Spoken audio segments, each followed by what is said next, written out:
بسم اللہ الرحمن الرحیم۔ السلام علیکم۔ حضرت حسن بصری رحمۃ اللہ علیہ کا زمانہ ہے۔ آپ کی ایک شاگردہ جو باقاعدہ آپ کا درس سننے آتی تھی، نہایت عبادت گزار تھی۔ اس بیچاری کا جوانی میں ہی خاون چل بسا۔ اس نے دل میں سوچا، ایک بیٹا ہے، اگر میں دوسرا نکاح کر لوں گی تو مجھے دوسرا خاون تو مل جائے گا، لیکن میرے بچے کی زندگی برباد ہو جائے گی۔ اب وہ بچہ جوان ہونے کے قریب ہے، یہی میرا سہارا سہی۔ لہٰذا اس عظیم ماں نے یہی سوچ کر اپنے جذبات کی قربانی دی۔ وہ ماں گھر میں بچے کا پورا خیال رکھ لیتی، لیکن جب وہ بچہ گھر سے باہر نکل جاتا تو ماں سے نگرانی نہ ہو پاتی۔ اب اس بچے کے پاس مال کی کمی نہ تھی، اٹھتی ہوئی جوانی بھی تھی۔ یہ جوانی دیوانی اور مستانی ہو جاتی ہے، چنانچہ وہ بچہ بری صحبت میں گرفتار ہو گیا، شباب اور شراب کے کاموں میں مصروف ہو گیا۔ ماں برابر سمجھاتی، لیکن بچے پر کچھ اثر نہ ہوتا۔ وہ اس کو حضرت حسن بصری کے پاس لے کر آتی۔ حضرت بھی اس کو کئی کئی گھنٹے سمجھاتے، لیکن اس بچے کا نیکی کی طرف رجحان ہی نہیں تھا۔ حضرت کے دل میں بھی یہ بات آئی کہ شاید اس کا دل پتھر بن گیا ہے، مہر لگ گئی ہے۔ بہرحال ماں تو ماں ہوتی ہے۔ ماں اسے پیار سے سمجھاتی رہی، میرے بیٹے نیک بن جاؤ، تمہاری زندگی اچھی ہو جائے گی۔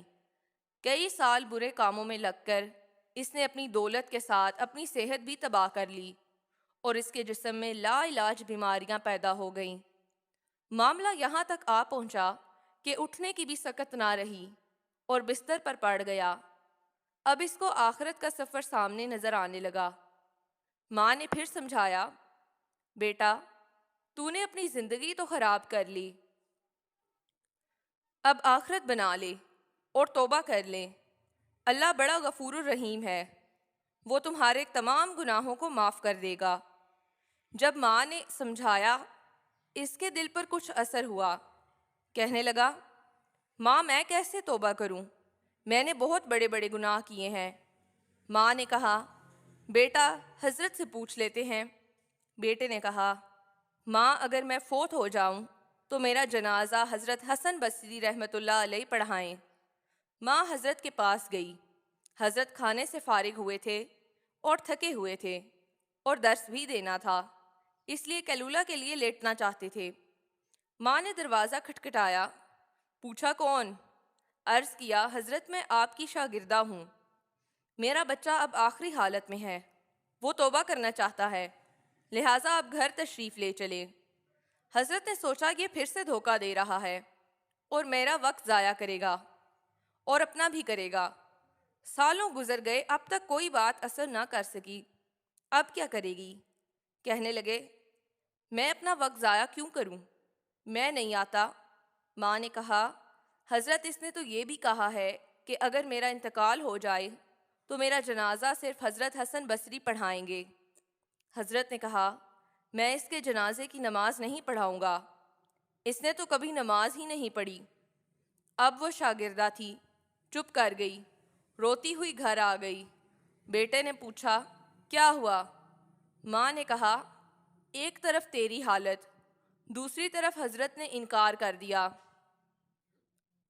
اب یہ بات بچے نے سنی تو اس کے دل پر چوٹ لگی اور کہا، ماں میری ایک وصیت سن لیجئے۔ ماں نے پوچھا، بیٹا وہ کیا؟ عجیب وصیت۔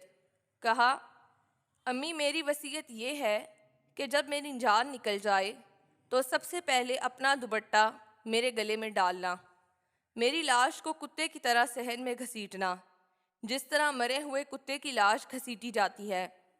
ماں نے پوچھا، بیٹا وہ کیوں؟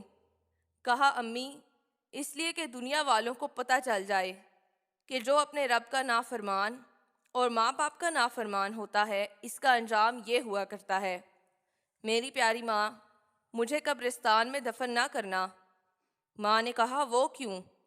کہا، ماں مجھے اسی صحن میں دفن کر دینا، ایسا نہ ہو کہ میرے گناہوں کی وجہ سے قبرستان کے مردوں کو تکلیف پہنچے۔ جس وقت نوجوان نے ٹوٹے دل سے عاجزی کی یہ بات کہی تو پروردگار کو اس کی یہ بات اچھی لگی، روح قبض ہو گئی ابھی روح نکلی ہی تھی، ماں آنکھیں بند کر رہی تھی تو دروازے پر دستک ہوئی۔ پوچھا کون؟ جواب آیا حسن بصری ہوں۔ کہا حضرت آپ کیسے؟ فرمایا جب میں نے تمہیں جواب دے دیا اور سو گیا، خواب میں اللہ رب العزت کا دیدار نصیب ہوا۔ پروردگار نے فرمایا حسن بصری تو میرا کیسا ولی ہے؟ میرے ایک ولی کا جنازہ پڑھنے سے انکار کرتا ہے۔ میں سمجھ گیا کہ اللہ نے تیرے بیٹے کی توبہ قبول کر لی ہے۔ تیرے بچے کی نماز جنازہ پڑھنے کے لیے حسن بصری کھڑا ہے۔ اے اللہ تو کتنا کریم ہے کہ مرنے سے چند لمحے پہلے اگر کوئی بندہ شرمندہ ہوتا ہے تو اس کی زندگی کے گناہوں کو معاف کر دیتا ہے۔